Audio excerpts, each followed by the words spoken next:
दोस्तों नमस्कार और आप देख रहे हैं कांडी बनारसी में आपका स्वागत है। फोनिक्स यूनिवर्सिटी के चेयरमैन हमारे साथ हैं और सीधे तौर पर इनसे हम बात करें कि एक बहुत बड़ा अध्यापकों के लिए कार्यक्रम इन्होंने करा। सर आप तो किसी परिचय के मोहताज नहीं है, फिर भी अपना परिचय बता दीजिए। धन्यवाद। मेरा नाम चैरब जैन है और मैं फोनिक्स यूनिवर्सिटी का चेयरमैन हूँ। पिछले 15 सालों से हम लोग फोनिक्स ग्रुप ऑफ इंस्टीट्यूशंस के नाम से मार्केट में काम कर रहे थे, बच्चों को शिक्षा दे रहे थे और इस साल हम लोग यूनिवर्सिटी बन गए हैं। और आज हमने ये बनारस में, हमारे ऑलरेडी यहाँ पे बहुत सारे एडमिशन सेंटर्स हैं और बनारस में हमने यहाँ पे एक अध्यापक सम्मान समारोह रखा है, क्योंकि अध्यापक ही वो कड़ी हैं जो इस देश की नींव मजबूत करते हैं। अपने विद्यार्थियों को अध्ययन कराकर, अपने विद्यार्थियों को सही दिशा देकर, तो उनका सम्मान, उनका आभार व्यक्त करने के लिए आज का ये कार्यक्रम रखा गया है। अध्यापक और अभिभावक के बीच में देखा जाए तो बहुत सारे गैपिंग हो रहे हैं, उसको गैपिंग को कैसे भरा जाएगा? जैसे कि आपने पूछा कि अभिभावक और अध्यापक के बीच में बहुत गैपिंग होती जा रही है, तो इसमें मेरा मानना ये है कि जैसे अगर हम कुछ दशकों पहले की बात करें तो अध्यापक को एक गुरु की तरह देखा जाता था। एक गुरुकुल की हमारी जो परंपरा थी, हम भारत देश है, हम गुरुकुल की परंपरा से निकल कर आए हैं। लेकिन आजकल टेक्नोलॉजी की वजह से, मोबाइल की वजह से बच्चों को इतनी आधुनिक इन्फॉर्मेशन मिलती जा रही है, जो हमारी वेस्टर्न संस्कृति है उसके बारे में बच्चा इतना इंक्लाइंड होते जा रहे हैं। और जो पेरेंट्स हैं, जो अभिभावक हैं, वो बच्चों को रोक नहीं पा रहे हैं। वो बच्चे की ज़िद के आगे, बच्चे के प्यार के आगे वो कहीं ना कहीं मजबूर से होते जा रहे हैं। यदि कोई अध्यापक किसी बच्चे को कठोरता से समझाता है तो उसके जो अभिभावक होते हैं उनको बुरा लगता है, जो कि सरासर गलत है। अध्यापक का फ़र्ज़ है बच्चे को सही शिक्षा देना, सही दिशा देना, और अभिभावक का फ़र्ज़ है बच्चे का सही से परवरिश करना।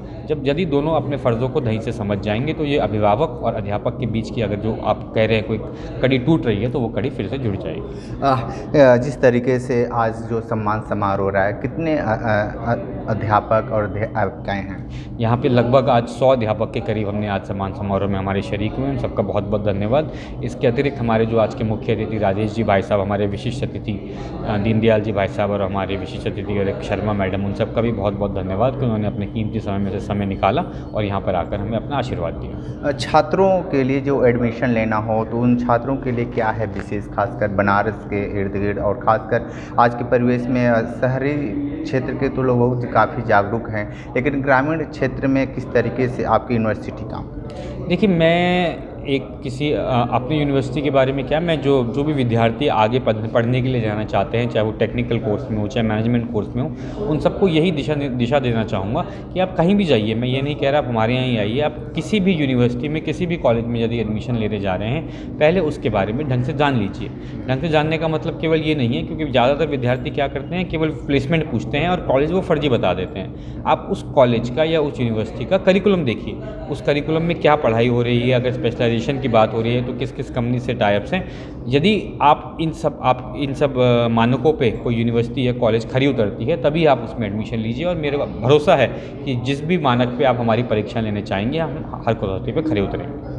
बढ़ती हुई महंगाई से पूरे लोग त्रस्त हैं और ख़ासकर आज के इस परिवेश में शिक्षा बहुत महंगा होता जा रहा है। तो आपकी यूनिवर्सिटी किस तरीके से, अगर मान लीजिए मध्यम वर्गीय के लोग अभिभावक हैं या पेरेंट्स हैं और गरीब तबके के लोग, तो किस तरीके से उसमें आपके यहाँ? देखिए, जहाँ आजकल कुछ यूनिवर्सिटीज़ या कुछ कॉलेजेस 25-30 लाख में बीटेक स्पेशलाइजेशंस की डिग्री दे रहे हैं, वहीं हमारी फ़ीस केवल 8 लाख रुपए है, with lodging and fooding both. इसके अतिरिक्त भी हमारे यहाँ और कई टाइप की स्कॉलरशिप्स हैं, 12th बेसिस में है, CUET की बेसिस में है, JEE के बेसिस में है। इसके अतिरिक्त भी यदि किसी और विद्यार्थी को कोई स्कॉलरशिप की ज़रूरत है तो हमारा फोनिक्स यूनिवर्सिटी का एंट्रेंस टेस्ट है, बच्चा वो दे सकता है, उसको उस बेसिस में भी स्कॉलरशिप मिल सकती है। तो जो हमारा मेन, जिस वजह से हम लोग बनारस आए हैं, हम भारत के किसी भी पार्ट में जाते हैं, हमारी जो मेन विज़न है वो ये है कि गरीब से गरीब तबके तक क्वालिटी एजुकेशन पहुँचे।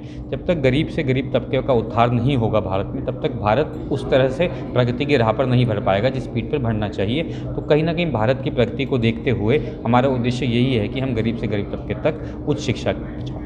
बनारस में आपकी कितनी शाखाएँ हैं? नहीं, हमारी मेन यूनिवर्सिटी तो रुड़की में ही है। यहाँ पे हमारे 3 से 4 एडमिशन सेंटर्स हैं और हमारे यहाँ के जो रिप्रेजेंटेटिव हैं अजय उपाध्याय जी हैं और गोविंद जी हैं। हमारी वेबसाइट पे उनके नंबर पड़े हैं, किसी भी विद्यार्थी को कोई भी संशय हो तो वहाँ जाके उनसे पूछ सकते हैं। बिल्कुल। तो आप फोनिक्स यूनिवर्सिटी के चेयरमैन की बातें सुन रहे थे। बहुत सारी बातें उन्होंने बताए हैं। गरीब तबके या मध्यम वर्गीय के जो भी लोग अभिभावक भी हैं सुनने हैं, और इसी तौर पे बताए हैं कि अगर आप इस यूनिवर्सिटी में आपका अगर लड़का दाखिला लेता है तो 8 लाख रुपए में उसका शिक्षा दीक्षा हो जाएगा। विशेष इंटरव्यू कर रहे थे, तो हमारे साथ बने रही कांडी बनारसी के साथ। हमें दीजिए इजाज़त। नमस्कार।